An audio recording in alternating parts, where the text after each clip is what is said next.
오늘은 말씀이 육신이 되어라는 제목으로 요한복음 1장 전체를 가지고 하나님 말씀을 전하겠습니다. 이 시간 말씀을 전하는 저와 듣는 여러분 가운데 하나님의 풍성한 은혜와 평강이 함께하기를 바랍니다. 본질에 기반한 제도, 본질을 바탕한 공동체, 본질에 입각한 체제는 무너지지 않습니다. 이는 마치 반석 위에 세운 집 같아서 모진 바람이 불고 가혹한 세월이 엄습하더라도 결코 쓰러지지 않습니다.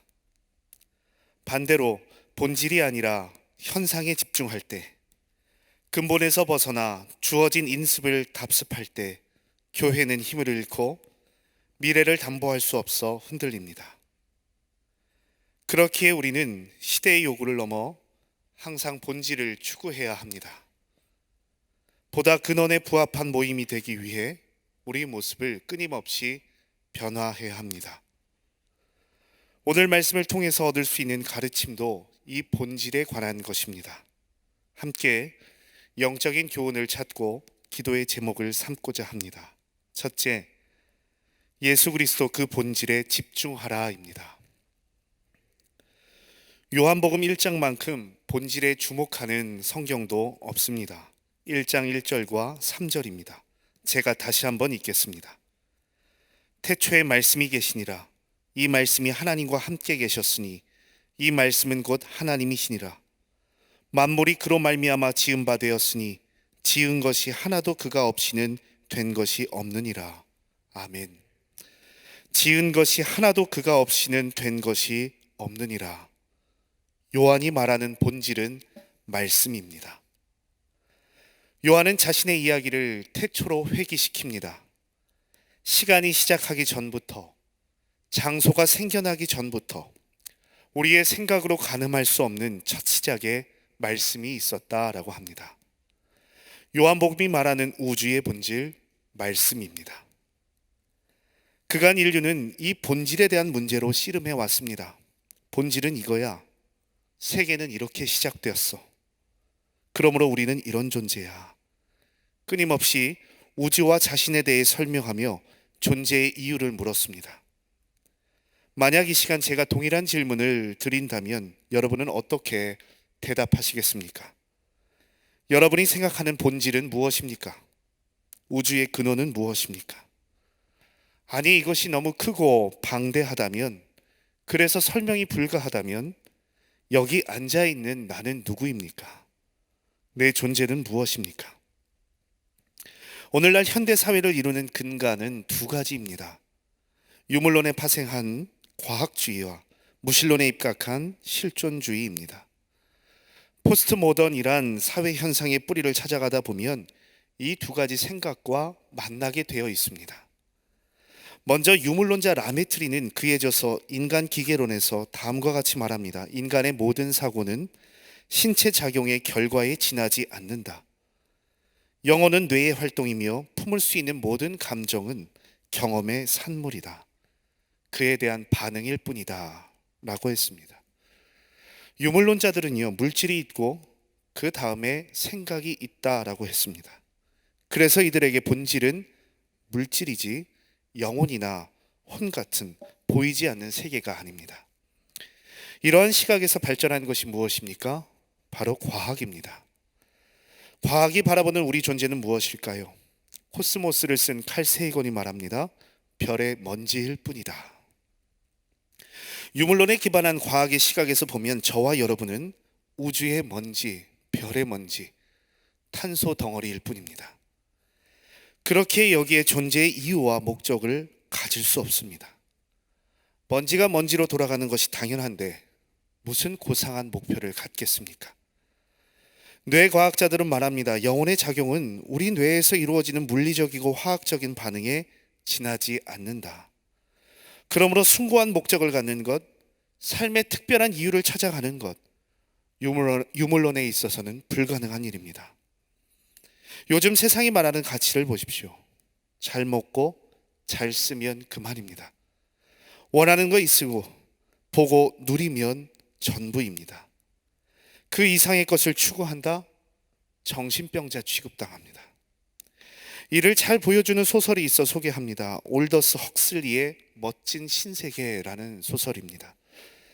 과학기술이 극도로 발전한 시대에 인간은 유토피아를 만듭니다. 더 이상 어머니의 자궁이 아니라 인공 배양을 통해서 중앙부화장에서 일률적으로 사람이 생산이 됩니다.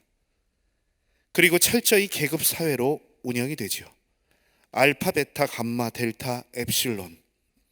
알파는요, 유전자 조작으로 완벽한 인간의 모습을 갖춥니다. 반면에 엡실론은요, 의도적으로 열등한 상태로 성장합니다. 그런데 어찌된 일인지 이들은 어떠한 불평과 불만도 갖지 않습니다. 왜일까요? 이 사람들은 소마라는 약을 먹기 때문입니다. 가짜 행복을 주입하는 마약과도 같은 약을 먹습니다. 이들의 연애관 역시 참 독특합니다. 4개월 이상 한 이성과 만나면 바보 취급당합니다. 매일매일 다른 사람과 자유로운 연애를 즐기는 것이 이들의 문화입니다. 그런데 여러분, 이 사회에서 금기시되는 단어가 하나 있습니다. 바로 어머니입니다. 어머니. 우리 존재의 근원을 묻는 모든 질문을 차단당한 것이죠.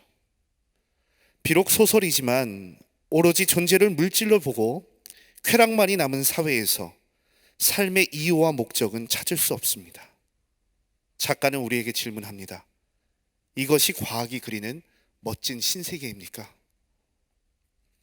둘째로, 오늘날 사회의 근간이라 할 수 있는 무신론적 실존주의입니다. 여러분, 지금 이 시간 내 인생을 하나님 없이 설명하려 해보십시오. 나는 누구인가 라는 질문에 하나님 없이 답을 내려보십시오. 이것이 가능할까요? 무신론은 그런 겁니다. 존재의 본질을 하나님 없이 설명하는 시도이지요. 결국 이들은 이런 결론을 맺습니다. 우리는 이 세계 안에 그저 던져진 존재일 뿐이다. 하이데거의 말입니다.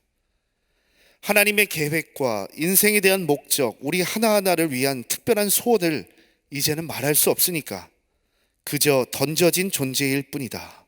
이들의 결론입니다. 샤르트르도 다음과 같이 말했습니다. 인간은 아무런 목적 없이 이 세상에 아무렇게나 던져진 존재이다. 여러분, 우리가 던져진 존재입니까? 이들에게 있어 중요한 것이 있습니다. 바로 선택입니다. 누구도 나를 정의할 수 없기에, 내 삶을 지정할 수 없기에 나는 무한한 자유를 가진 사람입니다. 애시당초 신의 계획과 목적을 말할 수 없으니 매일매일 내 생각대로 선택하는 것이 유일한 책임이자 권리입니다. 그래서 이들도 역시 욕망에 솔직한 삶을 삽니다. 샤르트르는 아내 보부아르와 계약 결혼을 맺지요. 지적인 동반자라는 허울 아래 자유롭게 연애의 대상을 바꿔가며 인생을 즐겼습니다. 이런 사상적인 뿌리를 두고 있는 것이 오늘날 우리가 살고 있는 포스트 모던 사회입니다. 자연히 가정이 흔들리고 하나님의 작품으로서의 가치관이 무너지는 건 어찌 보면 당연한 일입니다. 이렇게 혼탁한 사회에서, 한 가지 질서가 무너진 세상에서 우리는 성도로서, 부름받은 사람으로서 어떻게 존재를 정의해야 할까요? 어떤 본질을, 인생의 본질을 붙잡아야 할까요? 먼저 본질을 대하는 우리의 자세입니다. 우리의 모습은 이러해야 합니다. 오늘 말씀 함께 읽진 않았지만 19절을 보시면 등장하는 인물이 있습니다. 바로 세례 요한입니다. 사람들은 세례 요한에게 묻습니다. 내가 누구냐? 22절에서 또 한번 이야기합니다. 대답하라. 너는 내게 대하여 무엇이라 하느냐? 사람들이 세례 요한에게 존재에 대한 질문을 던진 겁니다. 그렇게 이 질문은 세례 요한에게만 한정된 질문이 아닙니다. 당시 복음서를 받았던 교회, 그리고 오늘날 이 글을 읽고 있는 우리를 향한 질문이 됩니다. 너는 내게 대하여 무엇이라 하느냐? 세례 요한은 다음과 같이 말합니다. 20절, 요한이 드러내어 말하고 숨기지 아니하니 드러내어 하는 말이 나는 그리스도가 아니라 한데, 드러내어 하는 말이 숨기지 않았다라는 말이 3번이나 반복되고 있습니다. 그리고 말합니다. 나는 그리스도가 아니다. 나는 메시아가 아니다. 여러분, 이 선언 아래 요한복음이 시작되고 있습니다. 내가 내 인생 구원할 수 없습니다. 내가 내 삶을 구할 수 없습니다. 나도 언젠가 세상 사람들의 말처럼 먼지로 돌아갈 연약한 존재입니다. 욕망에 눈먼 나약한 존재입니다. 이 인간의 실패를 선언하며 요한복음을 시작하고 있습니다. 그렇습니다.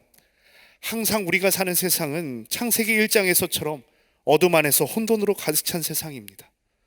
내 존재의 이유와 목적을 인식할 수 없는 세상, 본질을 알 수 없는 세상, 그래서 비극으로 끝날 수밖에 없는 것이 우리의 인생입니다. 그 가운데 요한은 태초에 말씀이 계셨더라. 태초에 말씀이 계셨더라. 진정한 본질은 너희가 아니야. 말씀이야. 라고 선포하고 있습니다. 여기서 말씀이란, 죄송합니다, 헬라어로 로고스입니다. 이 로고스는 그리스 전통에서 보면 변함없는 진리, 불변의 진리를 말합니다. 그렇기에 만물을 이루는 본질이라고 할 수 있지요. 또한 히브리 전통에서 보면 잠언 8장에서 나오는 지혜를 의미합니다. 세상이 창조되기 이전부터 하나님과 함께 하셨던 지혜가 바로 로고스입니다. 그 로고스가 오늘 말씀 14절을 보시면 이렇게 나와 있습니다. 말씀이 육신이 되어 우리 가운데 거하심에 우리가 그의 영광을 보니 아버지의 독생자의 영광이요 은혜와 진리가 충만하더라. 아멘.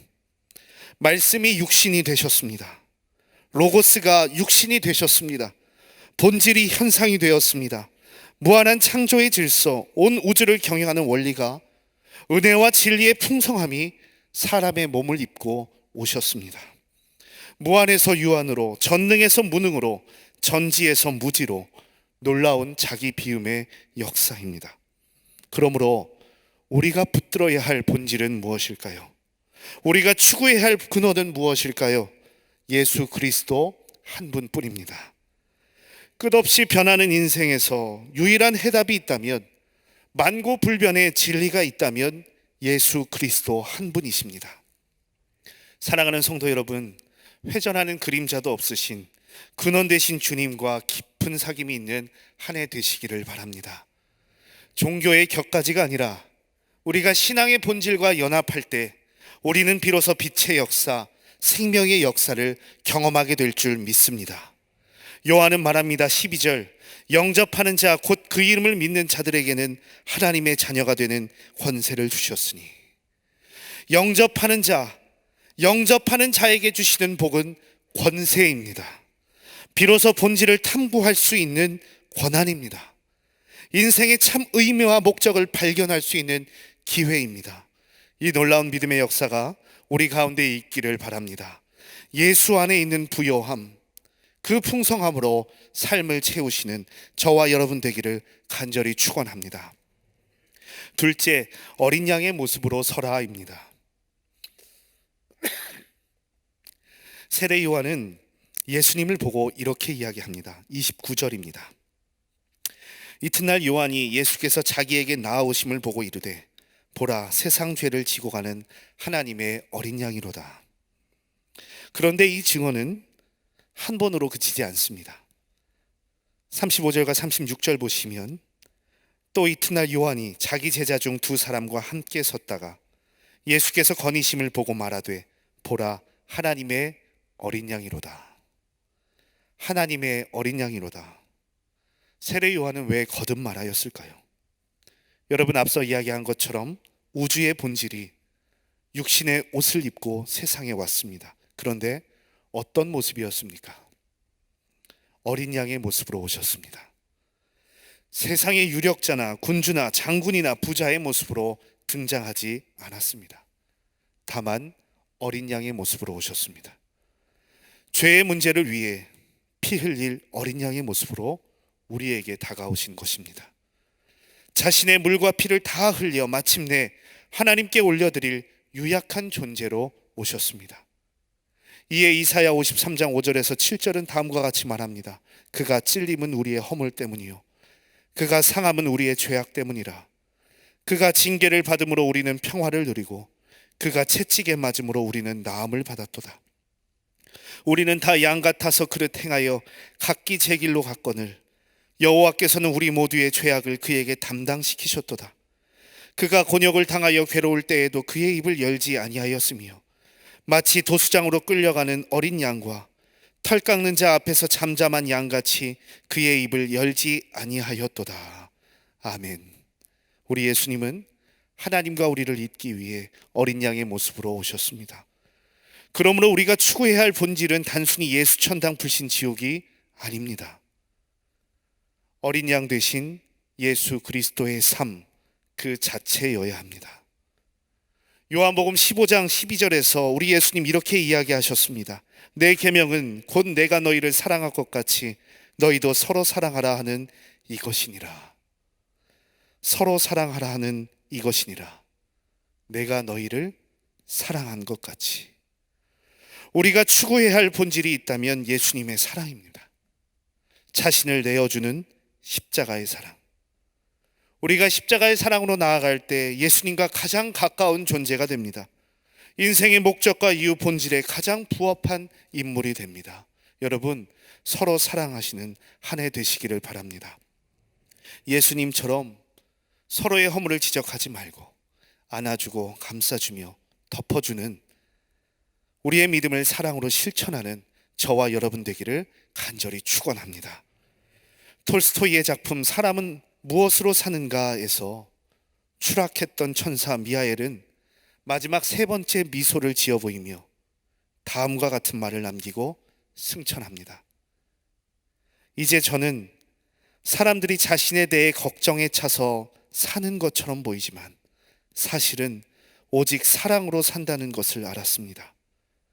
사랑이 있는 사람은 하나님 안에 있고 그의 안에 하나님이 있습니다. 왜냐하면 하나님은 사랑이시기 때문입니다.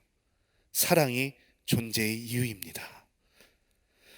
마치 요한복음의 본질을 대변하듯이 십자가의 사랑, 우리를 하나로 묶어주신 사랑을 이야기하고 있습니다. 여러분, 사랑을 기억하시고 예수님의 사랑으로 존재의 사명을 다하는 저와 여러분 되기를 간절히 축원합니다.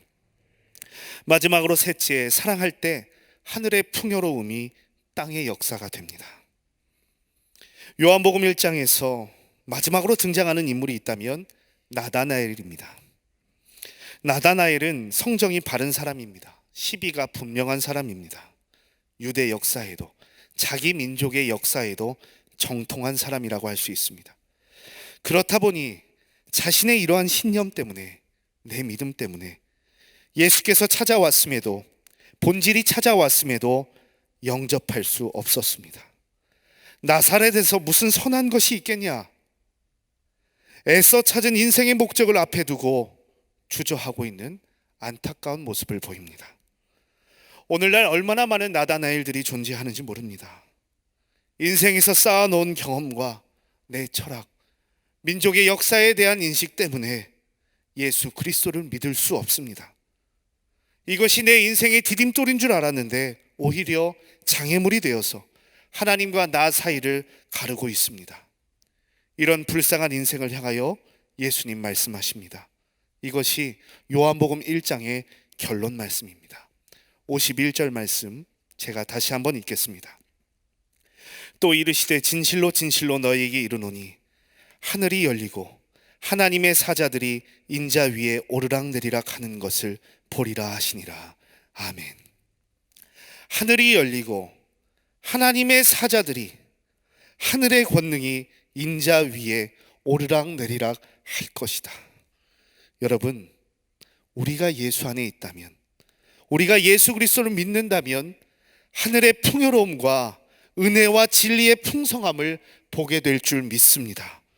우리가 예수 안에 있다면 하늘의 신령한 복을 이 땅에 기름진 풍요로 기록하며 살아갈 것입니다.